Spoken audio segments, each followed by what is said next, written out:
រុស្ស៊ីនិងអ៊ុយក្រែនដោះដូរក្រុមអ្នកទោសសង្គ្រាមវ័យក្មេង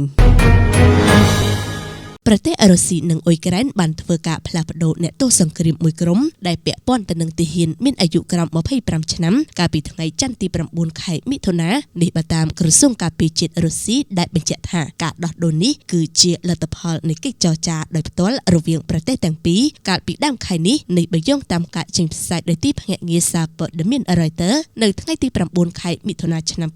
2025កិច្ចចរចានៅទីក្រុងអ៊ីស្តង់ប៊ុលកាលពីថ្ងៃទី2ខែមិថុនាបាននាំឲ្យមានកិច្ចព្រមព្រៀងមួយដើម្បីធ្វើការផ្លាស់ប្ដូរទាហានយ៉ាងហោចណាស់